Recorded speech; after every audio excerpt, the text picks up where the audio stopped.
In the vast expanse of ancient Iran, where mountains touched the sky and deserts stretched beyond the horizon, a destiny was being forged that would reshape the known world. The year was approximately 600 BCE, and in the highlands of Fars, a child was born who would become the architect of the greatest empire the world had yet seen. His name was Cyrus, and he would earn the title that would echo through eternity, Cyrus the Great. The Persian tribes had long dwelt in these rugged lands, descendants of the mighty Aryans who had swept down from the northern steppes centuries before. They were a hardy people shaped by the harsh beauty of their homeland, where survival demanded strength, cunning, and an unbreakable will. The Persians served as vassals to the Median Empire, their cousins who ruled from the great city of Ecbatana. Yet within the Persian heartland, a different vision was taking shape, one that would transform these mountain warriors into the masters of 3 continents. Cyrus belonged to the Achaemenid dynasty, a noble lineage that traced its ancestry back to the legendary Achaemenes.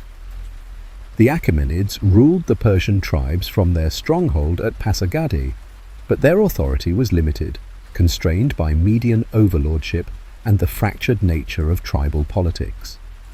Yet, Cyrus possessed something his predecessors had lacked: a vision that transcended tribal boundaries, and a genius for leadership that could unite not just Persians, but all peoples under a single banner. The young prince grew to manhood in a world of constant warfare and shifting alliances. The great powers of the age, Babylon, Lydia, Egypt, and Media, dominated the landscape of the ancient Near East, each jealously guarding their territories and trade routes. The Assyrian Empire, once the terror of the known world, had fallen to a coalition of Babylonians and Medes just decades before Cyrus's birth. In its wake, a power vacuum had emerged, and ambitious rulers across the region sensed opportunity in the chaos. Cyrus understood that the old order was crumbling. The city-states and kingdoms that had dominated the ancient world for millennia were becoming obsolete, unable to adapt to the changing realities of warfare, trade, and governance. What was needed was a new kind of empire, one that could unite diverse peoples, not through mere conquest, but through a revolutionary approach to rule that would respect local customs while binding all subjects to a common cause. The first test of Cyrus's vision came when he assumed leadership of the Persian tribes around 559 BCE. The Median king Astyages, his grandfather, according to some accounts, viewed the rising influence of his Persian vassals with growing alarm. The Medes had built their empire on the ruins of Assyria, but their rule was harsh and their methods brutal. They demanded tribute, hostages, and absolute submission from their subjects. Cyrus saw in this system the seeds of its own destruction. When Astyages summoned Cyrus to Ecbatana, ostensibly to reaffirm Persian loyalty, the young leader made a decision that would change the course of history. Instead of submitting, he declared Persian independence and called upon all the tribes of Iran to join him in overthrowing Median rule. The response was electric. Across the Iranian plateau, tribal leaders who had chafed under Median domination rallied to Cyrus's banner. The Persian revolt had begun. The war that followed was swift and decisive. Cyrus's forces, motivated by the promise of freedom and enriched by the prospect of plunder, swept across the Median territories with unstoppable momentum. The Median army, composed largely of unwilling subjects and mercenaries, crumbled before the Persian onslaught. City after city opened its gates to Cyrus, welcoming him as a liberator rather than a conqueror. The climactic battle came at the gates of Ecbatana itself. Astyages, desperate to preserve his throne, assembled a massive army drawn from across his empire. But when the two forces met on the plains before the Median capital, a remarkable thing happened. Seeing the futility of resistance, and inspired by Cyrus's reputation for mercy and justice, entire regiments of Median soldiers defected to the Persian side. Astyages was captured, his empire dissolved, and Cyrus stood triumphant as the new master of Iran. Yet Cyrus's greatest achievement was not his military victory, but what he did next. Instead of destroying Ecbatana and slaughtering its inhabitants, as was the custom of the age, he treated the conquered Medes with unprecedented magnanimity. He preserved their customs, honored their nobles, and incorporated their administrative systems into his growing empire. The Medes, far from being enslaved, became partners in the Persian enterprise, their skills and knowledge helping to build something greater than either people could have achieved alone. This policy of tolerance and integration would become the hallmark of Persian rule, where other empires had sought to impose uniformity through force. Cyrus understood that true strength came from diversity, united under wise leadership. He proclaimed himself not just King of Persia, but King of Kings, a title that acknowledged the continued existence of local rulers while establishing his supreme authority over all. The conquest of Media was just the beginning. With the Iranian plateau united under his rule, Cyrus turned his attention to the wider world. To the west lay the wealthy kingdom of Lydia, ruled by the legendary Croesus, whose riches had become proverbial.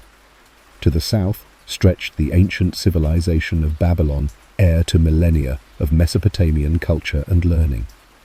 To the east beckoned the mysterious lands beyond the great rivers where Alexander would one day meet his match. But Cyrus was not merely a conqueror driven by greed or ambition. He was a visionary who understood that the future belonged not to those who could destroy, but to those who could build.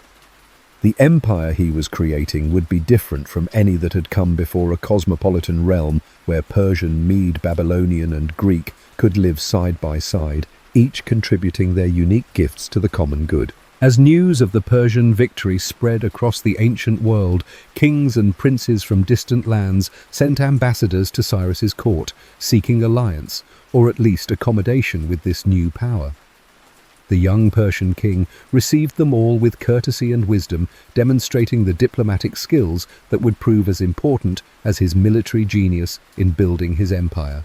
The transformation of Cyrus from tribal chieftain to imperial ruler was complete, but his greatest triumphs still lay ahead. The conquest of Media had given him control of the Iranian heartland, but the real test of his vision would come when he led his armies beyond the familiar mountains and deserts of his homeland into the ancient centers of civilization that had dominated the world for thousands of years. In the royal workshops of Pasargadae, craftsmen were already at work on monuments that would proclaim the glory of the new empire to future generations. But Cyrus knew that the true monument to his reign would not be built of stone and gold, but of the loyalty and devotion of the countless peoples who would come to call him their king. The Persian Empire was more than a political entity, it was an idea, a vision of what human civilization could become, when guided by wisdom, justice, and respect for the dignity of all peoples.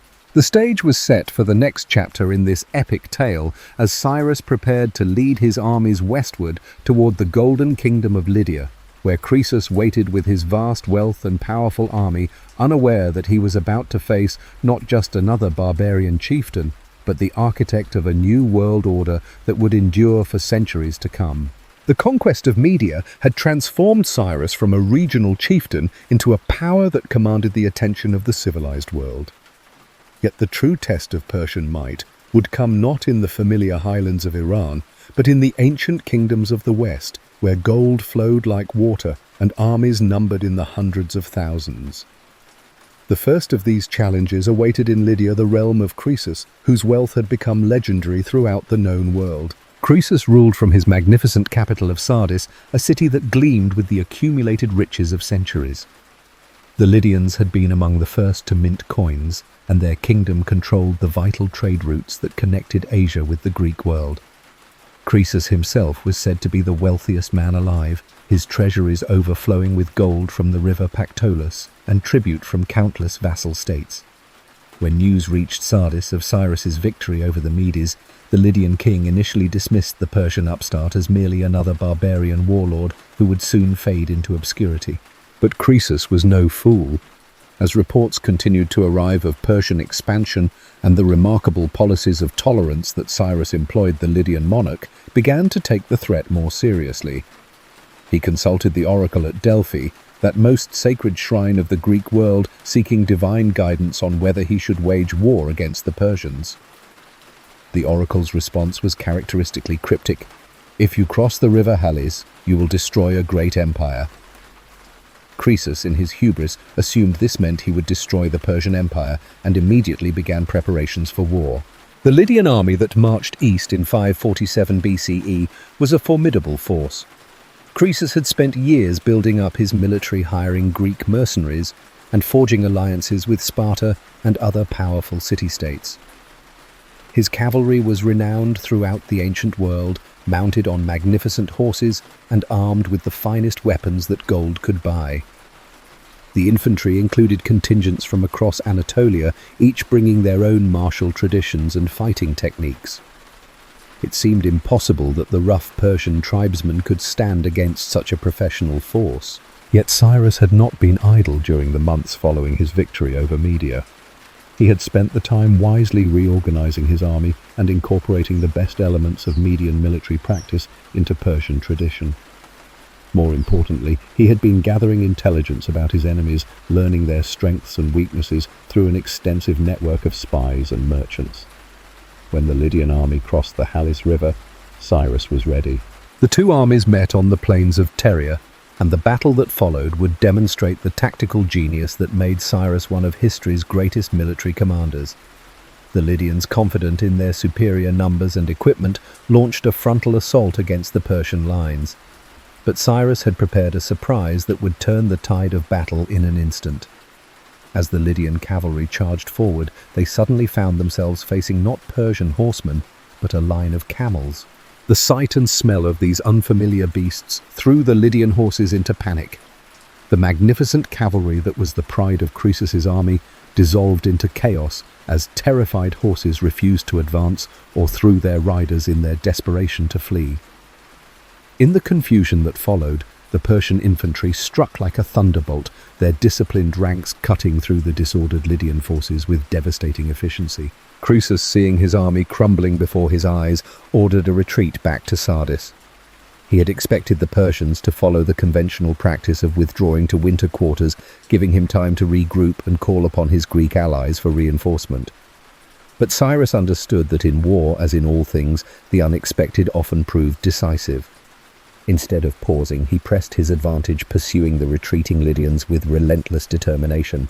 The siege of Sardis that followed was a masterpiece of military engineering and psychological warfare. The city was considered impregnable, built upon a high acropolis with walls that had never been breached. Croesus felt secure behind these ancient fortifications, confident that time was on his side. But Cyrus had learned from the greatest siege masters of the age, and he understood that every fortress had a weakness waiting to be discovered. While his engineers worked to undermine the walls, and his archers kept the defenders pinned down, Cyrus offered terms that were almost unbelievably generous. Any Lydian who surrendered would be spared their property protected and their customs respected. It was an offer that stood in stark contrast to the usual fate of besieged cities where massacre and enslavement awaited the defeated. Word of these terms spread throughout the city, sowing doubt and division among the defenders. The end came with dramatic suddenness. A Persian soldier, observing the seemingly impregnable walls, noticed a section where a defender had accidentally dropped his helmet and climbed down to retrieve it. This revealed a hidden path up the cliff face that the Lydians had left unguarded, believing it impossible to climb. Under cover of darkness, a small force of Persian elite troops scaled this treacherous route and opened the gates from within. Sardis fell in a single night. But the real surprise came with Cyrus's treatment of the conquered city. True to his word, he spared the population and protected their property. Croesus himself, captured as he attempted to flee, was brought before the Persian king, expecting death or torture. Instead, Cyrus treated him with respect, even consulting him on matters of governance and strategy. The former enemy became an advisor, his wisdom and knowledge of Western lands proving invaluable to Persian expansion. The fall of Lydia sent shockwaves throughout the ancient world. The Greek cities of Ionia, previously under Lydian protection, found themselves facing a choice between submission and resistance. Most chose submission, recognizing in Cyrus a ruler unlike any they had encountered before. The Persian king confirmed their traditional rights and privileges, asking only for tribute and loyalty in return. It was a pattern that would be repeated across the empire as Cyrus demonstrated that Persian rule meant not oppression, but opportunity. With Lydia secured, Cyrus turned his attention to the greatest prize of all Babylon, the ancient jewel of Mesopotamia. For over 1,000 years, Babylon had been the center of learning and culture in the civilized world. Its hanging gardens were counted among the wonders of the world, its ziggurats reached toward the heavens, and its libraries contained the accumulated wisdom of millennia. The city was ruled by Nabonidus, a king more interested in archaeology and religious reform than in the practical business of governance. The march toward Babylon was a triumph in itself. City after city opened its gates to the Persian army, their inhabitants welcoming Cyrus as a liberator rather than a conqueror. The Persian king's reputation for justice and tolerance had preceded him, and local rulers calculated that submission offered better prospects than resistance. By the time the Persian army reached the walls of Babylon, Cyrus commanded not just his original Persian and Median forces, but contingents from across the known world. Babylon itself presented a unique challenge. The city was protected not just by massive walls, but by the Euphrates River, which flowed directly through its heart. Nabonidus had stockpiled supplies for a lengthy siege, confident that the city's defenses would prove insurmountable. But once again, Cyrus demonstrated the innovative thinking that set him apart from conventional military commanders. Instead of attempting a direct assault on the walls, Cyrus ordered his engineers to divert the Euphrates River upstream from the city. It was a massive undertaking that required months of labor. But the Persian king understood that patience was often the greatest weapon in a commander's arsenal. As the water level in the river dropped, Persian soldiers were able to wade through the shallow channel and enter the city through the water gates that the defenders had left unguarded. The capture of Babylon in 539 BCE marked the culmination of Cyrus's western campaigns. But even more remarkable than the military victory was what followed. Instead of sacking the city and destroying its temples as Assyrian and Babylonian kings had done to their enemies for centuries, Cyrus proclaimed himself the protector of Babylonian culture and religion. He restored the temples that Nabonidus had neglected, returned the statues of gods that previous conquerors had carried away, and most famously freed the Jewish exiles who had been held captive in Babylon for generations. The Cyrus cylinder, inscribed in cuneiform and discovered by archaeologists in the 19th century, records the Persian king's own account of these events. In it, he presents himself not as a foreign conqueror, but as the chosen instrument of Marduk, the chief god of Babylon, sent to restore justice and order to the land. It was a masterpiece of propaganda, but it also reflected a genuine philosophy of rule that would define the Persian Empire for centuries to come. The liberation of the Jewish exiles was perhaps the most significant of Cyrus's acts in Babylon. For nearly 50 years, the cream of Jewish society had lived in exile, their temple destroyed, their homeland occupied by foreign settlers. Cyrus not only permitted them to return to Jerusalem, but provided funds and materials for the reconstruction of their temple. This act of unprecedented generosity earned him a unique place in Jewish history, where he is remembered as a Messiah, an anointed one chosen by God to deliver his people. With Babylon in Persian hands, Cyrus controlled an empire that stretched from the Aegean Sea to the Hindu Kush, from the Caucasus Mountains to the Persian Gulf. It was the largest empire the world had ever seen, encompassing dozens of different peoples, languages, and cultures. Yet rather than fragmenting under the weight of its own diversity, the Persian Empire grew stronger with each passing year, held together by the revolutionary principles that Cyrus had established. The secret of Persian success lay not in military might alone, though the Persian army was formidable, but in the empire's approach to governance. Local customs were respected, local religions protected, and local elites incorporated into the imperial administration. The empire was divided into satrapies, each governed by a Persian noble, who was responsible for maintaining order and collecting tribute, but who was also expected to respect the traditions and autonomy of his subjects. As Cyrus established his winter court in Babylon, receiving ambassadors from across the known world and planning new campaigns in the distant east, he could reflect on achievements that surpassed those of any conqueror in history. Yet the Persian king understood that conquest was only the beginning. The real challenge lay in creating institutions and traditions that would allow his empire to endure long after his own death. The foundation had been laid, but the great work of building a lasting civilization was just beginning. The conquest of Babylon had crowned Cyrus as master of the civilized world, but the restless spirit that had driven him from the highlands of Persia to the ancient cities of Mesopotamia would not let him rest. Beyond the northeastern frontiers of his vast empire lay lands that existed more in legend than in fact, territories inhabited by fierce nomadic tribes who had never bowed to any king, no matter how powerful. It was here in these distant steppes and mountains that Cyrus would seek his final glory and meet his ultimate destiny. The Massagetae were a Scythian people who roamed the vast grasslands beyond the Oxus River in what would later be known as Central Asia. They were a proud and warlike nation, skilled horsemen who lived by the ancient code of the steppes, where strength was the only law and freedom was valued above life itself. Their queen Tomiris was said to be as beautiful as she was fierce, a warrior ruler who had united the scattered tribes under her banner and transformed them into a formidable military force. For most rulers, the prospect of campaigning in such distant and inhospitable lands would have seemed madness. The logistics alone were staggering. How could an army be supplied across hundreds of miles of desert and steppe? How could civilized soldiers fight effectively against nomads who knew every hill and valley of their homeland? But Cyrus was not most rulers.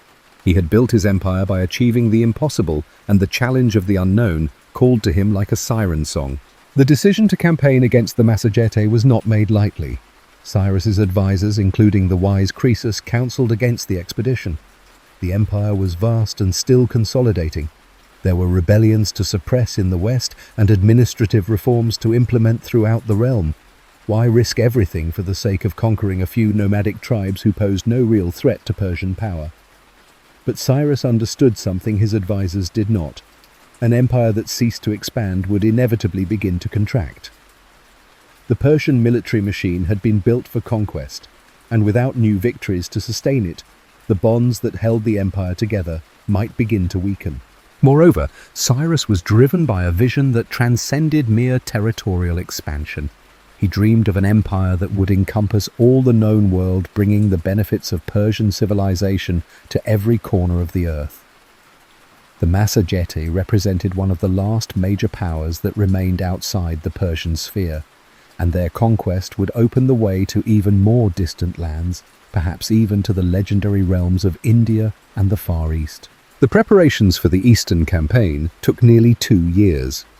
Unlike his previous wars, which had been fought in lands with established supply lines and friendly populations, this expedition would require the army to be largely self-sufficient. Vast trains of pack animals were assembled, carrying everything from weapons and armor to portable forges and medical supplies. Engineers designed collapsible bridges that could span the great rivers of Central Asia, while quartermasters calculated the precise amounts of food and water needed to sustain an army in the wilderness. The force that finally set out from Babylon in 530 BCE was the largest and most diverse army the world had ever seen. At its core were the elite Persian immortals, 10,000 warriors whose ranks were always kept at full strength, each man a veteran of countless campaigns and utterly devoted to their king.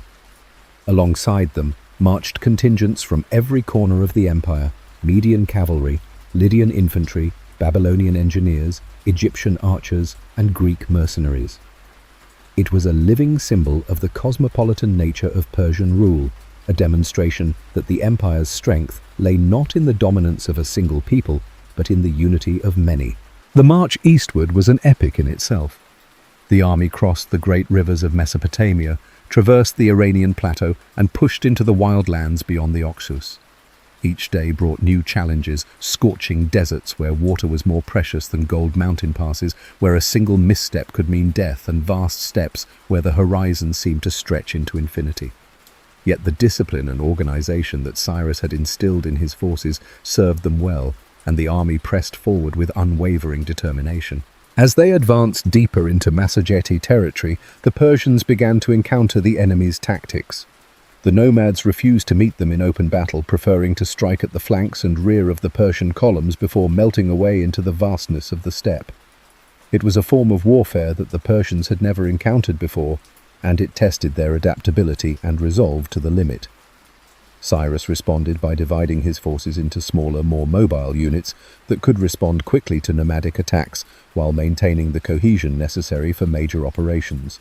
The first major engagement came at a river crossing where the Massagetae had assembled a substantial force to block the Persian advance. Queen Tomyris herself was present, commanding her warriors from a golden chariot that gleamed in the morning sun. The battle that followed was unlike any that Cyrus had fought before. The Massagetae fought with a desperate fury, knowing that defeat would mean the end of their independence. Their cavalry charges were like thunderbolts, striking the Persian lines with devastating force before wheeling away to regroup for another assault. But Cyrus had not conquered half the world by being unprepared for new challenges. He had studied the reports of his scouts and spies, learning everything he could about Massagetae tactics and culture. When the nomad cavalry charged, they found the Persian infantry formed in defensive squares, their long spears creating an impenetrable hedge of steel. Persian archers, protected by the infantry, sent clouds of arrows into the nomad ranks, while the Persian cavalry waited for the perfect moment to strike. The battle raged for hours, neither side able to gain a decisive advantage. The Massagetae fought with the courage of desperation, while the Persians displayed the disciplined valor that had made them masters of the world. As the sun reached its zenith, Cyrus himself led a charge that broke through the nomad center, his presence on the battlefield inspiring his men to superhuman efforts. The Massagetae line wavered, then broke, and Queen Tomyris was forced to order a retreat to avoid complete annihilation. Yet even in victory, Cyrus recognized that this campaign would be unlike any he had fought before. The Massagetae had not been destroyed, merely forced to withdraw, and they retained the advantage of fighting on their home ground. The Persian army, magnificent though it was operating at the end of an impossibly long supply line, dependent on foraging and the capture of enemy supplies for its survival. Every day spent in Massagetae territory was a day closer to potential disaster. It was then that Cyrus made the decision that would seal his fate. Rather than consolidating his gains and establishing a defensive position, he chose to pursue the retreating Massagetae deeper into their homeland. He was driven by the same audacity that had carried him from victory to victory throughout his career, but also by a growing awareness that time was not on his side.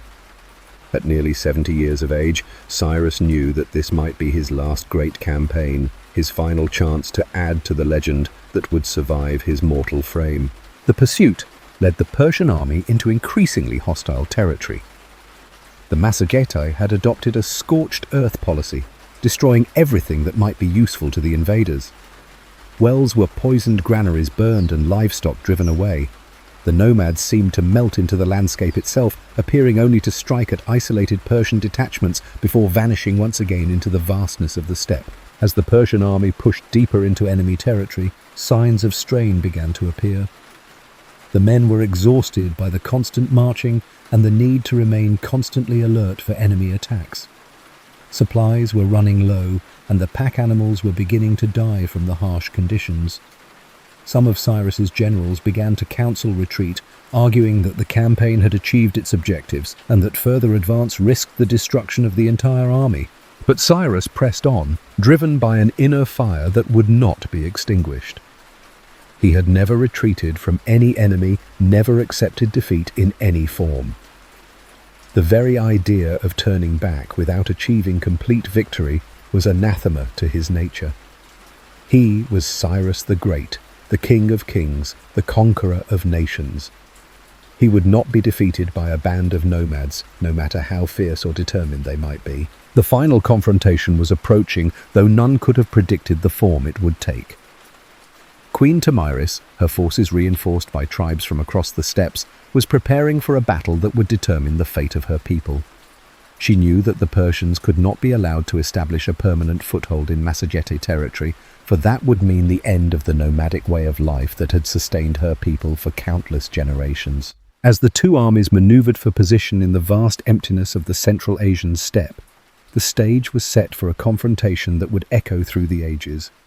On one side stood the greatest conqueror in human history, the man who had built an empire spanning 3 continents and brought the benefits of civilization to countless peoples.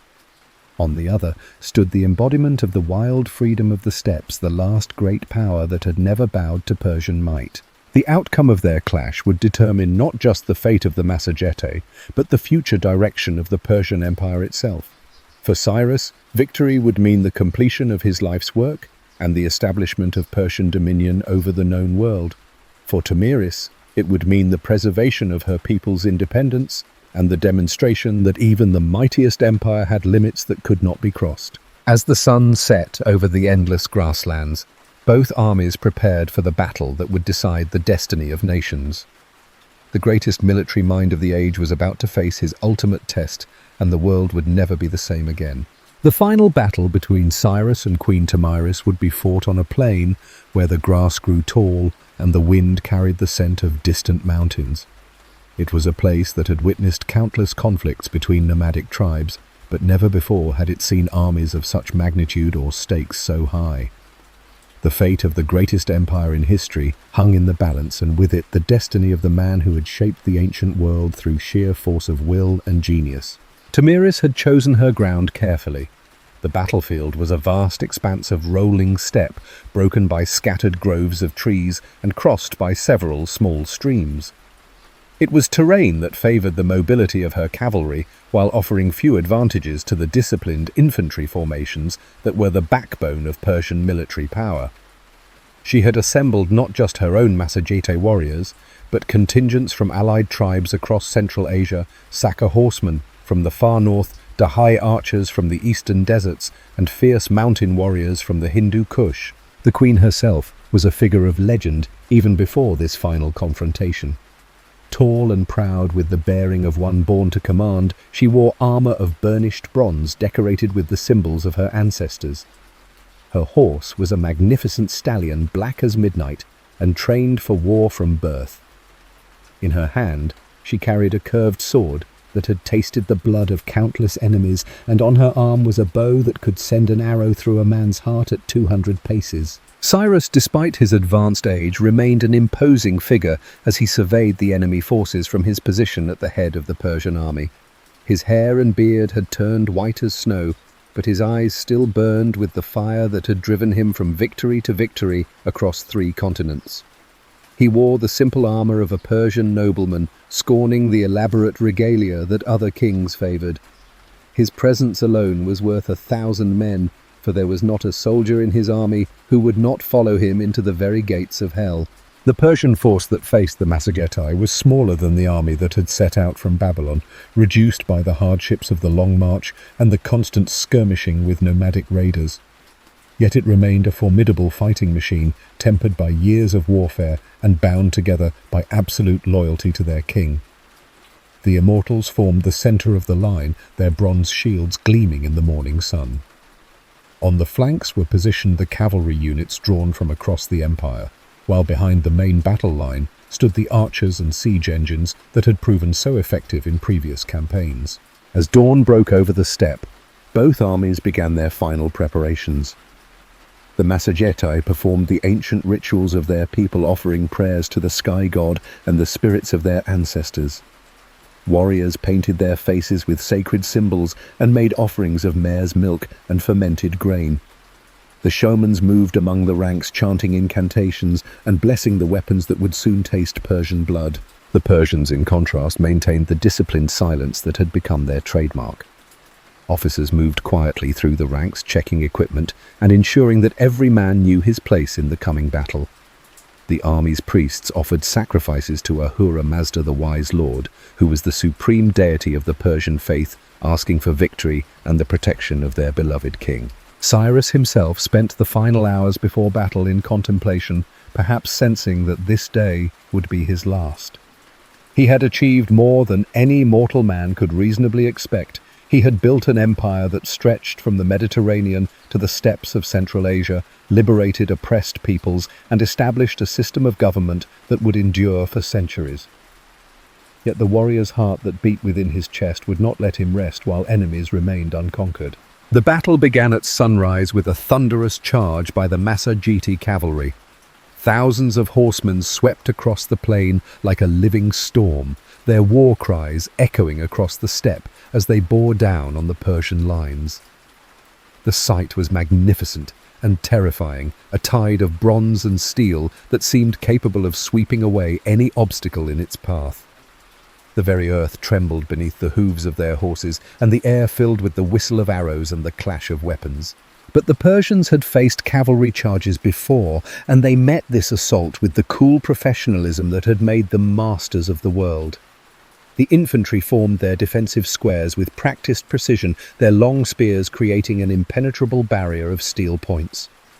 The archers, protected by the infantry, sent volley after volley into the charging nomads, each arrow finding its mark with deadly accuracy. The first wave of Massageti cavalry broke against the Persian lines like water against stone. Horses and riders went down in tangled heaps, their charge blunted by the disciplined resistance of the imperial infantry. But Tomyris had not committed all her forces to this initial assault. As the first wave fell back, a second charge struck the Persian flanks where the cavalry units were positioned. Here the fighting was more fluid, horseman against horseman in a swirling melee that covered miles of the steppe. Cyrus, seeing the critical nature of the flank fighting, led a charge of his personal guard into the thick of the battle.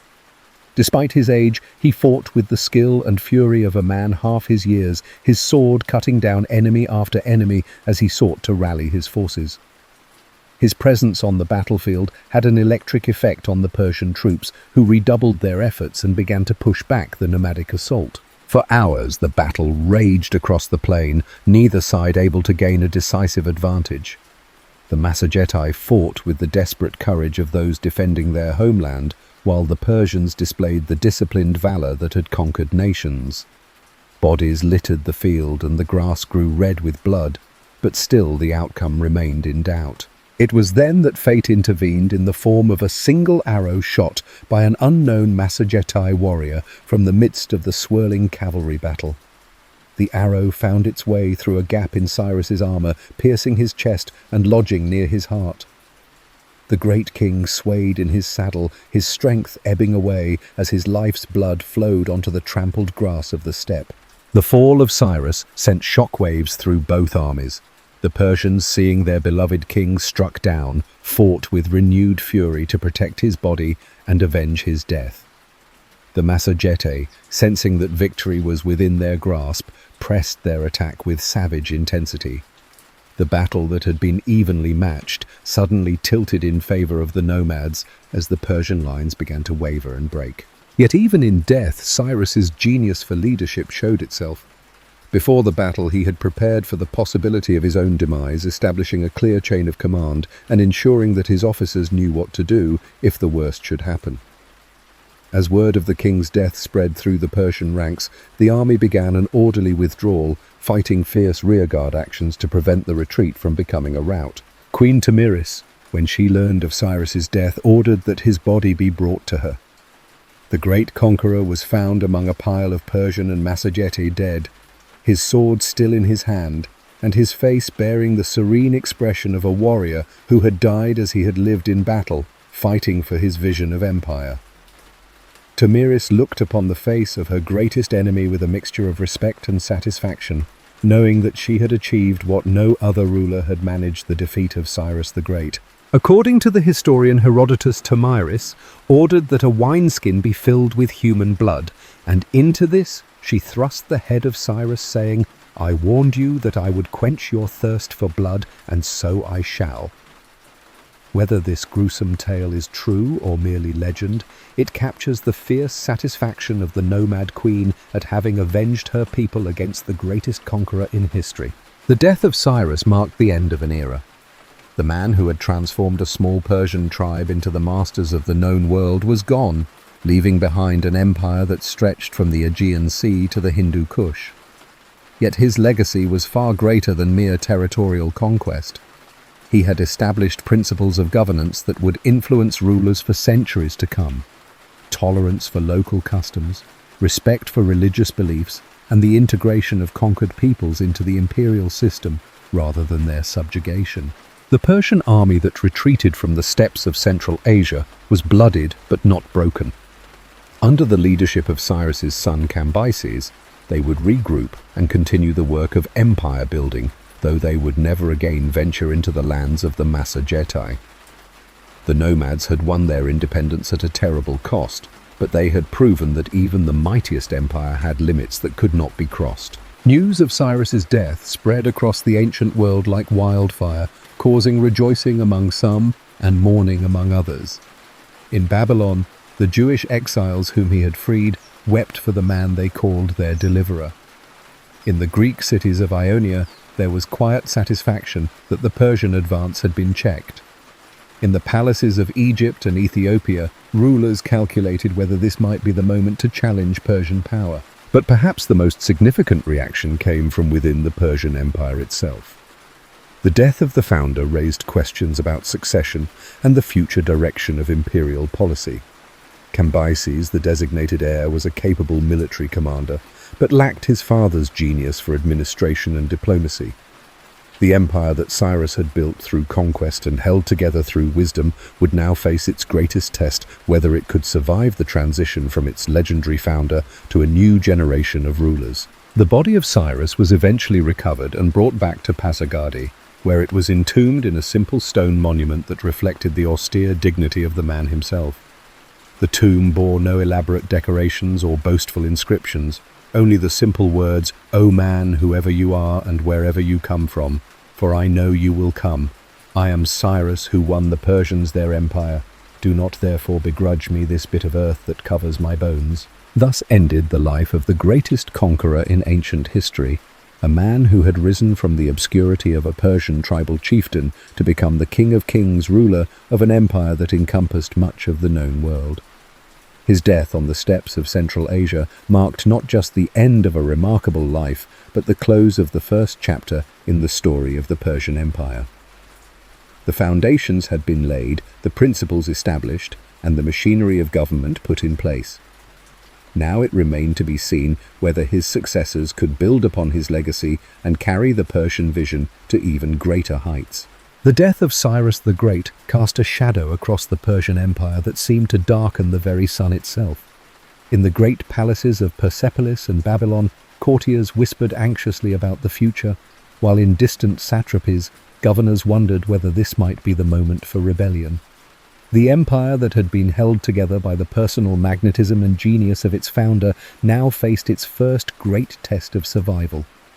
Into this uncertain world stepped Cambyses II, son of the legendary king heir to the greatest empire the world had ever known, and bearer of a burden that would have crushed lesser men. Cambyses was not his father. This truth was evident to everyone who knew both men, and it would define every moment of his reign. Where Cyrus had been a visionary who could see beyond the horizon of conventional thinking, Cambyses was a competent administrator and capable general who excelled within established parameters. Where his father had possessed an almost supernatural ability to inspire loyalty and devotion, Cambyses commanded respect through his royal blood and military prowess, but never achieved the deep emotional connection that had bound men's hearts to Cyrus. Yet to dismiss Cambyses as merely a pale reflection of his father would be to misunderstand both the man and his achievements. He had been carefully prepared for rule from childhood, educated in the arts of war and statecraft by the finest teachers the empire could provide. He had served as his father's lieutenant in numerous campaigns, learning the practical skills of leadership while observing the master at work. When Cyrus fell on the steppes of Central Asia, Cambyses was ready to assume the throne, and he did so with a determination that surprised even his critics. The transition of power was remarkably smooth, a testament to the administrative systems that Cyrus had established.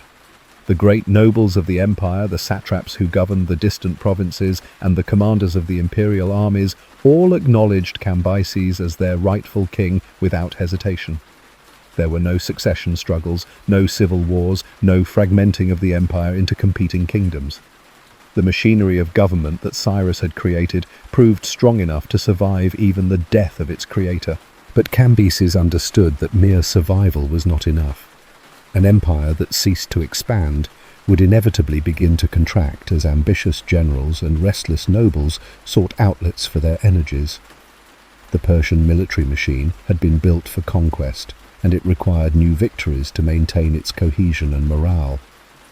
Moreover, there remained one great prize that had eluded even Cyrus the Great, the ancient kingdom of Egypt, land of the pharaohs, heir to 3 millennia of civilization and guardian of the Nile's life-giving waters. Egypt represented both opportunity and challenge for the new Persian king. It was immensely wealthy, its granaries filled with the surplus of the Nile's annual floods, its treasuries overflowing with gold from Nubian mines. The conquest of Egypt would add vast resources to the Persian Empire and establish Persian dominion over the entire eastern Mediterranean. Yet Egypt was also one of the most formidable military powers of the age, protected by natural barriers and defended by armies that had held foreign invaders at bay for centuries. The Egypt that Cambyses prepared to invade was ruled by Psamtik III, a young pharaoh who had inherited a kingdom in crisis.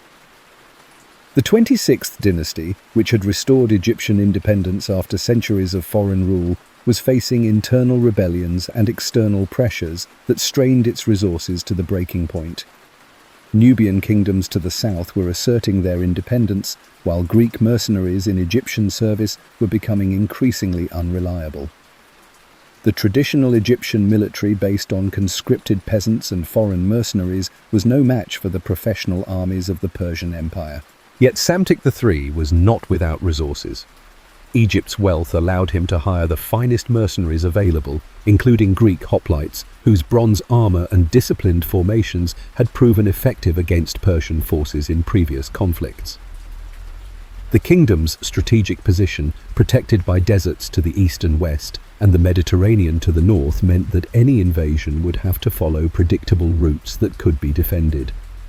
Most importantly, Egypt possessed something that no amount of military preparation could overcome: the mystique of 3,000 years of continuous civilization and the religious authority of pharaonic rule. Cambyses spent 2 years preparing for the Egyptian campaign, demonstrating the methodical approach that characterized his reign.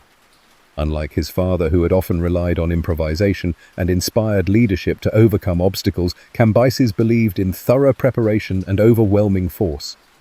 He assembled the largest army in Persian history, drawing contingents from every corner of the empire. Median cavalry rode alongside Babylonian infantry, while Lydian engineers worked with Egyptian defectors to plan the invasion routes. The diplomatic preparation was as important as the military build-up. Cambyses understood that Egypt's strength lay not just in its armies, but in its alliances with other powers. He worked systematically to isolate the Egyptian kingdom, offering generous terms to potential allies and threatening dire consequences for those who might support Psamtik III. The Greek city-states, always eager to profit from conflict, were courted with promises of favorable trading arrangements. The Phoenician cities, whose fleets controlled much of the Mediterranean trade, were offered protection and commercial privileges in exchange for their neutrality. Most crucially, Cambyses secured the support of the Arab tribes who controlled the desert routes between Palestine and Egypt. These nomadic peoples had long resented Egyptian attempts to control their territories, and they saw in the Persian invasion an opportunity to settle old scores. Their knowledge of the desert paths and their ability to provide water and supplies would prove decisive in the coming campaign. The invasion began in the spring of 525 BCE as the Persian army crossed the Sinai Peninsula in a massive column that stretched for miles across the desert. The sight was both magnificent and terrifying. Hundreds of thousands of warriors from across the known world, their weapons glinting in the desert sun, their banners snapping in the hot wind. At their head rode Cambyses himself, no longer the untested prince who had inherited his father's throne, but a king in his own right, determined to add Egypt to the Persian crown. The march across Sinai was a masterpiece of logistics and planning. The Persian army moved in carefully coordinated stages, with advance parties securing water sources and establishing supply depots. Arab guides led the way, their intimate knowledge of the desert preventing the disasters that had befallen previous invaders. The army that emerged from the desert and approached the Egyptian frontier was not the exhausted, demoralized force that Psamtik III had hoped to face. but a disciplined military machine at the peak of its effectiveness. The first major engagement came at Pelusium, the fortress city that guarded the eastern approaches to the Nile Delta. Psamtik III had concentrated his forces here, hoping to stop the Persian invasion before it could gain momentum. The Egyptian army was impressive. Greek mercenaries in bronze armor formed the center, while Egyptian infantry and Nubian archers held the flanks. The city's walls were strong, and its defenders were motivated by the knowledge that defeat would mean the end of Egyptian independence. But Cambyses had learned from his father's campaigns, and he understood that victory often went to those who could think beyond conventional tactics. Instead of launching a direct assault on the fortified city, he ordered his engineers to construct a series of earthworks that would allow his siege engines to approach the walls safely. More importantly, he employed a psychological weapon that would prove devastatingly effective against the Egyptian defenders. The Persians had brought with them a number of sacred animals, cats, ibises, and other creatures that the Egyptians revered as manifestations of their gods. Cambyses ordered these animals to be placed in the front ranks of his army, knowing that the Egyptian soldiers would be reluctant to shoot arrows or throw spears that might harm the sacred beasts. It was a cynical exploitation of Egyptian religious beliefs, but it proved remarkably effective in neutralizing the defenders' missile weapons. The siege of Pelusium lasted only a few days. Faced with Persian siege engines that could approach their walls without effective resistance, and demoralized by their inability to fight back effectively, the Egyptian garrison surrendered. Psamtik III, seeing that his frontier defenses had collapsed, ordered a retreat to Memphis, the ancient capital of Egypt, where he hoped to make a final stand. The fall of Pelusium opened the way to the Nile Delta, and the Persian army poured into Egypt like a flood. City after city surrendered without resistance, their inhabitants awed by the size and discipline of the invading force. The Persian advance was swift and relentless, covering the distance from the frontier to Memphis in a matter of weeks. Yet even as military victory seemed assured, Cambyses faced a more subtle challenge. Egypt was not just another kingdom to be conquered. It was a civilization with its own ancient traditions and religious beliefs. The pharaohs derived their authority not just from military power, but from their role as divine intermediaries between the gods and the people.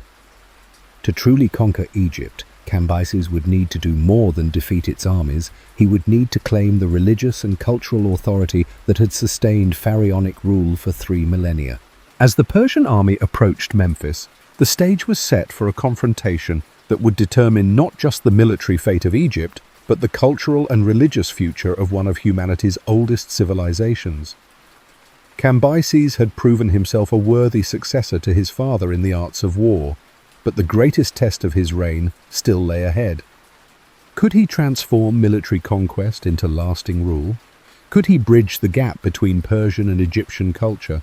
Could he succeed where even the mighty Assyrians and Babylonians had ultimately failed? The answers to these questions would shape not only the future of Egypt, but the character of the Persian Empire itself. For in conquering the land of the pharaohs, Cambyses was not just adding territory to his realm, he was taking on the responsibility of ruling one of the world's most ancient and sophisticated civilizations, with all the challenges and opportunities that such a task entailed. The ancient city of Memphis stood like a jewel beside the Nile, its white limestone walls gleaming in the Egyptian sun as the Persian army approached. For over 2,000 years, this had been the capital of the pharaohs, the seat of divine kingship that had ruled the 2 lands of Upper and Lower Egypt since the dawn of recorded history. Within its walls lay treasures beyond counting, temples that had witnessed the rise and fall of dynasties and the accumulated wisdom of the world's oldest civilization. Now, for the first time since the Hyksos invasion over a millennium before foreign armies stood at its gates, Psamtik III had made his final preparations with the desperate energy of a man who knew that everything he held dear hung in the balance. The young pharaoh had stripped the temples of their treasures to pay his mercenaries, conscripted every able-bodied man in the kingdom, and called upon the gods of Egypt to defend their sacred land. The walls of Memphis bristled with defenders, while the Nile itself had been turned into a defensive barrier, its channels blocked and its bridges destroyed. Yet even as he prepared for siege, Psamtik III must have known that his cause was hopeless. The Persian army that surrounded Memphis was unlike any force that had ever threatened Egypt. It was not merely large, though it numbered in the hundreds of thousands, but it was also supremely professional, disciplined, and equipped with the most advanced military technology of the age. More importantly, it was led by a king who had inherited not just his father's throne, but his genius for warfare and statecraft. Cambyses established his siege lines with the methodical precision that characterized all his military operations. The Persian camp became a temporary city, complete with workshops, hospitals, and administrative centers. Engineers began construction of massive siege engines, while miners started tunneling beneath the city's walls. The blockade of the Nile was complete, cutting off Memphis from supplies and reinforcements from the south. But Cambyses understood that the conquest of Egypt required more than military victory. This was a land where kings ruled not just by force of arms, but by divine mandate, where the pharaoh was considered the living embodiment of the god Horus. To truly control Egypt, he would need to claim not just political authority, but religious legitimacy as well. It was a challenge that would test his understanding of statecraft and his ability to adapt Persian methods to Egyptian realities. The siege of Memphis lasted 3 months, during which the city's defenders fought with the courage of desperation. Greek mercenaries held sections of the wall with disciplined valor, while Egyptian soldiers fought for their homes and families. The young pharaoh himself was seen on the battlements encouraging his men and performing the religious rituals that were believed to invoke divine protection for the city. Yet gradually, the superior resources and organization of the Persian army began to tell. The siege engines battered the ancient walls, while Persian miners succeeded in undermining a section of the fortifications. More critically, the blockade began to take its toll on the civilian population. Food became scarce, disease spread through the crowded city, and morale began to crumble as it became clear that no relief force was coming. The end came suddenly and dramatically. A section of wall weakened by Persian mining operations collapsed during the night, creating a breach that the defenders could not hope to seal. At dawn, Persian assault troops poured through the gap, while other units scaled the walls with ladders and siege towers.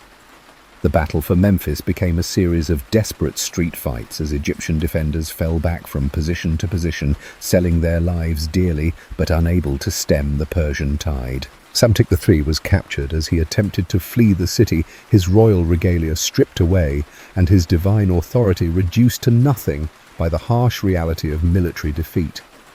The last native pharaoh of Egypt was brought before Cambyses in chains, a symbol of the end of 3 millennia of independent Egyptian rule.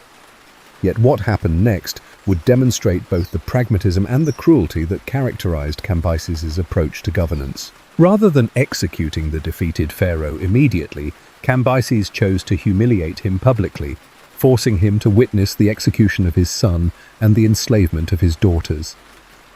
It was a calculated act of psychological warfare designed to break the spirit of Egyptian resistance by demonstrating the complete powerlessness of their former divine king.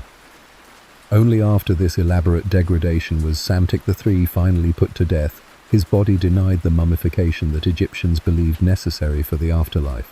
With Memphis in Persian hands, the conquest of Egypt was effectively complete. The remaining Egyptian strongholds surrendered without resistance, their garrisons unwilling to face the fate that had befallen the capital. The Persian army advanced up the Nile, occupying the ancient cities of Thebes and Aswan, while Persian fleets took control of the Mediterranean coast.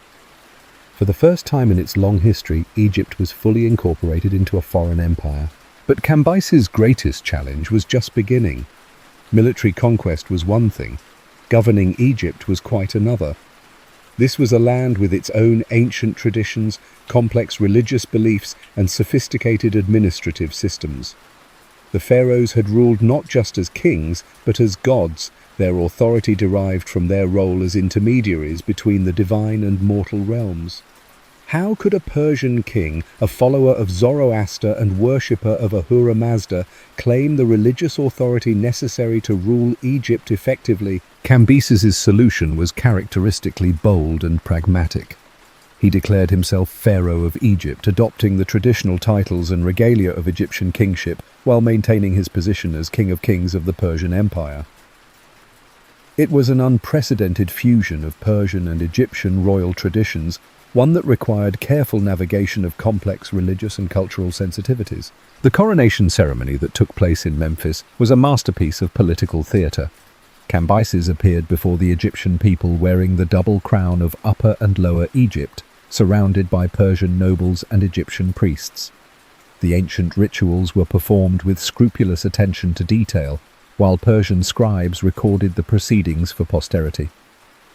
To the watching Egyptians, it must have seemed as if their conqueror was attempting to become one of them, to claim not just political authority, but spiritual legitimacy as well. Yet Cambyses' relationship with Egyptian religion was complex and often contradictory. While he publicly honored the traditional gods and maintained the temple rituals, he also showed a streak of iconoclasm that horrified his Egyptian subjects. According to later accounts, he ordered the sacred Apis bull to be slaughtered, mocked Egyptian religious ceremonies, and desecrated ancient temples. Whether these stories are true or merely propaganda spread by his enemies, they reflect the deep tensions that existed between Persian rule and Egyptian tradition. The administrative integration of Egypt into the Persian Empire was more successful than the religious accommodation. Cambyses retained much of the existing Egyptian bureaucracy, recognizing that the complex systems that had governed the Nile Valley for millennia were too valuable to discard.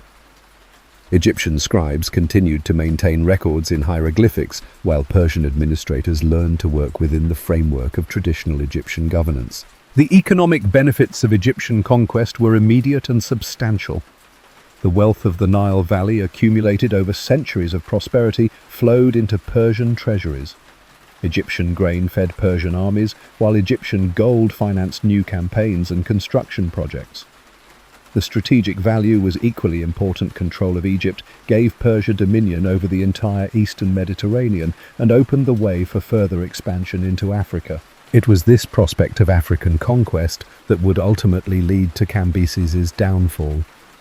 Drunk on the success of his Egyptian campaign and eager to surpass his father's achievements, he began planning expeditions into the mysterious lands beyond Egypt's southern borders. The kingdom of Kush, centered in what is now Sudan, had long been Egypt's rival and sometimes overlord. Beyond Kush lay even more exotic realms, Ethiopia, with its legendary wealth and strange customs, and the fabled land of the long-lived Ethiopians described by Greek travelers.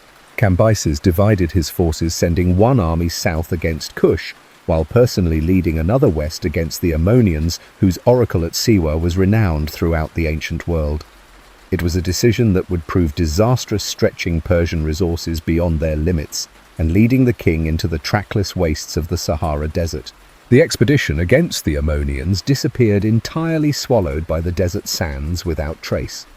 Later generations would speak of the lost army of Cambyses, 50,000 Persian soldiers who marched into the western desert and were never seen again. Whether they were destroyed by sandstorms, died of thirst, or were overwhelmed by nomadic tribes, their fate remains one of history's great mysteries. The southern expedition against Kush fared little better. The Persian army, accustomed to fighting in the temperate climates of Iran and Mesopotamia, struggled against the heat and diseases of tropical Africa.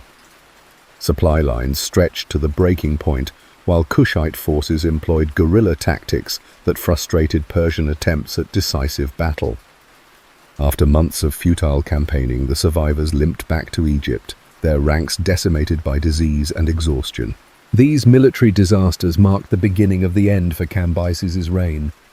The king, already showing signs of the mental instability that would characterize his final years, became increasingly paranoid and cruel. He ordered the execution of his own brother Bardia, whom he suspected of plotting against him, and began a reign of terror that alienated both Persian nobles and Egyptian subjects. The final crisis came when news reached Egypt of a rebellion in the Persian heartland. A pretender claiming to be the murdered Bardia had seized the throne, and much of the empire had acknowledged his authority. Cambyses, faced with the loss of everything his father had built, began a desperate march back to Persia to reclaim his throne. He would never reach his destination. In the spring of 522 BCE, while crossing Syria, Cambyses died under mysterious circumstances. Some accounts suggest suicide, others accidental death. But the result was the same: the Persian Empire was left without a legitimate ruler, facing the greatest crisis in its short but glorious history. The death of Cambyses marked the end of the direct line of Cyrus the Great, and opened a period of civil war that would test the very foundations of the Persian Empire. Yet his conquest of Egypt would prove to be one of the most enduring achievements of Persian imperialism.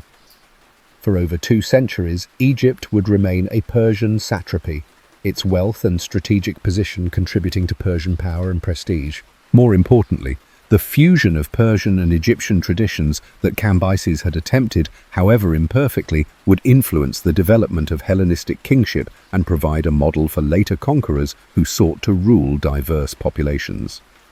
The idea that a foreign king could claim divine authority by adopting local religious traditions would be taken up by Alexander the Great and his successors, shaping the political culture of the ancient world for centuries to come. As Cambyses lay dying in the Syrian desert, the empire he had expanded to its greatest extent teetered on the brink of collapse. But the institutions and traditions established by his father, and the precedents he himself had set in Egypt, would prove strong enough to survive even this crisis.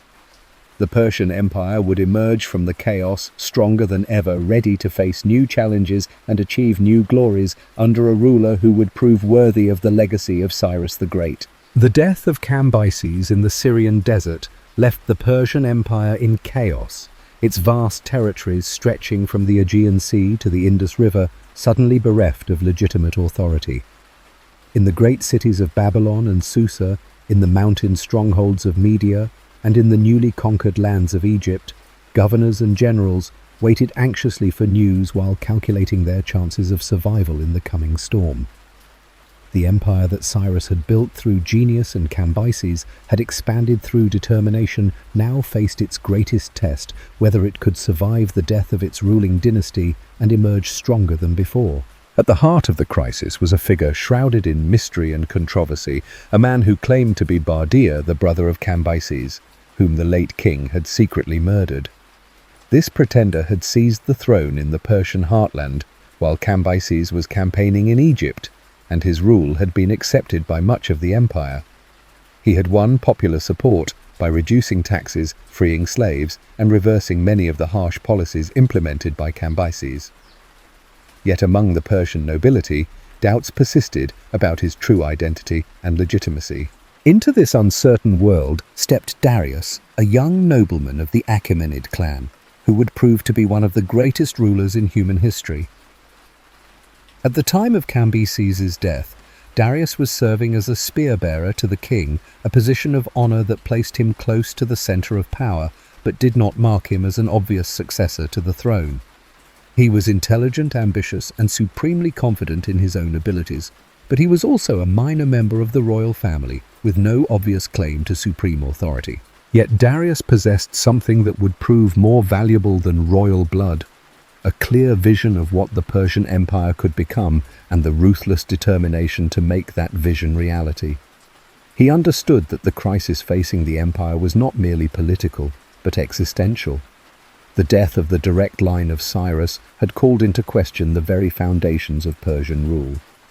What was needed was not just a new king, but a new legitimacy that could bind the diverse peoples of the empire together under a single authority.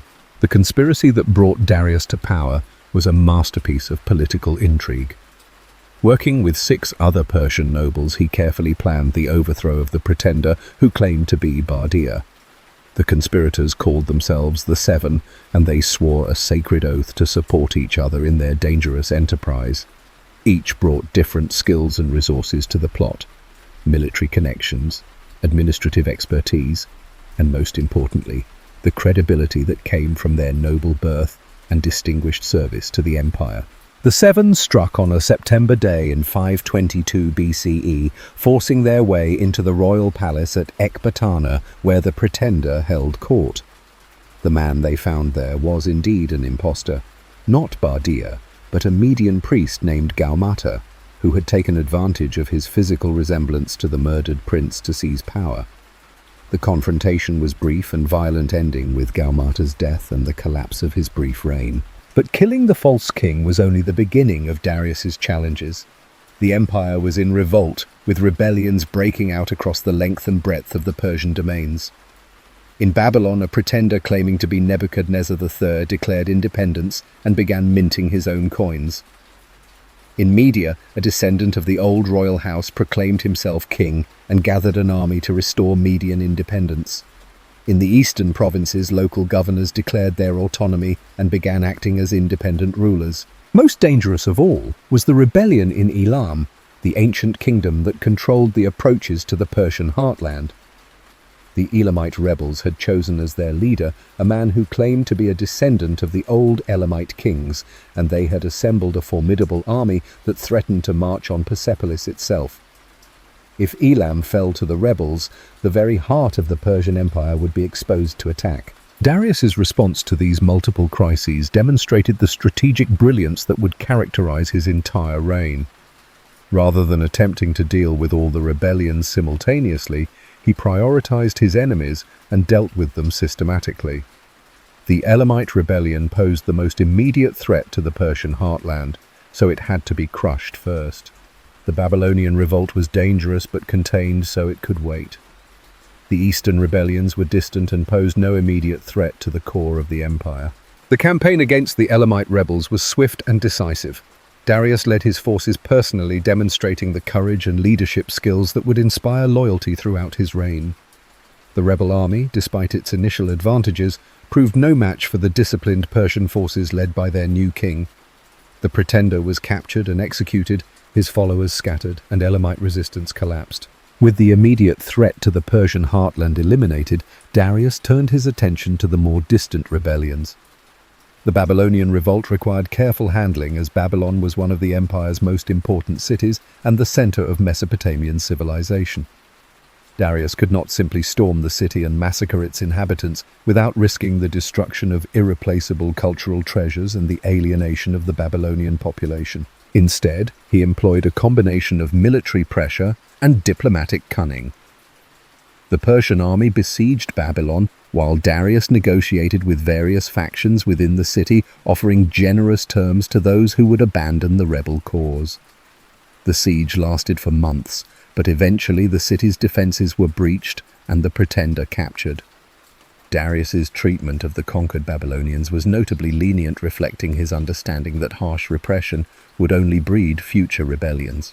The suppression of the eastern rebellions required a different approach entirely. These were vast territories inhabited by diverse peoples, many of whom had only recently been incorporated into the Persian Empire.